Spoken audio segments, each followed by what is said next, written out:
Hi friends, ನಿಮಗೆ ಯಾವಾಗಲಾದರೂ ಹೀಗೆ ಫೀಲ್ ಆಗಿದೆಯಾ? ದಿನ ಪೂರ್ತಿ ತುಂಬ ಕೆಲಸ ಮಾಡ್ತಿದ್ದೀವಿ, ಓಡಾಡ್ತಿದ್ದೀವಿ, ತಲೆ ಕೆಡಿಸ್ಕೊಂಡಿದ್ದೀವಿ.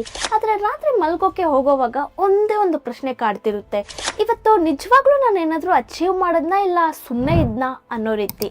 ಬಹಳ ಜನರಿಗೆ ಗೊತ್ತಿಲ್ಲ, ಆದರೆ ನಾವು ಗೊತ್ತಿಲ್ಲದೆ ಮಾಡ್ತಾ ಇರೋ ದೊಡ್ಡ ತಪ್ಪು ಏನು ಗೊತ್ತಾ? ನಮ್ಮ ಜೀವನವನ್ನು ನಾಶ ಮಾಡ್ತಾ ಇರೋದು ಲೇಸಿನೆಸ್ ಅಲ್ಲ, ಅದಕ್ಕಿಂತಲೂ ಡೇಂಜರಸ್ ಆಗಿರೋ ಒಂದು ಹ್ಯಾಬಿಟ್ ಇದೆ. ಅದು ನಮ್ಮನ್ನು ಸೈಲೆಂಟ್ ಆಗಿ ಹಿಂದಕ್ಕೆ ಎಳೆಯುತ್ತೆ. ನಾವು ಬ್ಯುಸಿಯಾಗಿದ್ದೀವಿ ಅನ್ನೋ ಫೀಲಿಂಗ್ ಕೊಡುತ್ತೆ, ಆದರೆ ರಿಸಲ್ಟ್ ಝೀರೋ. ಈ ವಿಡಿಯೋ ನೋಡಿದ ಮೇಲೆ ನಿಮಗೆ ಕ್ಲಿಯರ್ ಆಗಿ ಗೊತ್ತಾಗುತ್ತೆ ನೀವು ಎಲ್ಲಿ ಮಿಸ್ಟೇಕ್ ಮಾಡ್ತಿದ್ದೀರಾ ಅನ್ನೋದು.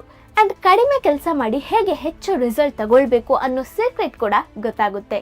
ನಿಮ್ಮ ಜೀವನದಲ್ಲಿ ನೀವು ನಿಜವಾಗ್ಲೂ ಲೇಸಿ ಆಗಿದ್ದೀರಾ, ಅಥವಾ ದಿನಪೂರ್ತಿ ಬ್ಯುಸಿಯಾಗಿ ಇದ್ರೂ ಏನೂ ಸಾಧಿಸಿಲ್ಲ ಅನ್ನೋ ಫೀಲ್ ಆಗ್ತಿದೆಯಾ?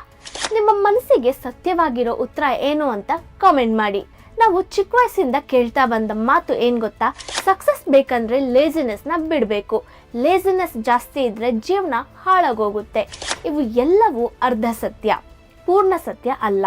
ಇಲ್ಲಿ ಒಂದು ಟ್ವಿಸ್ಟ್ ಇದೆ, ನೀವು ಕೇಳಿದಾಗ ಶಾಕ್ ಆಗ್ಬೋದು. ಲೇಸಿನೆಸ್ ನಿಮ್ಮ ಶತ್ರು ಅಲ್ಲ.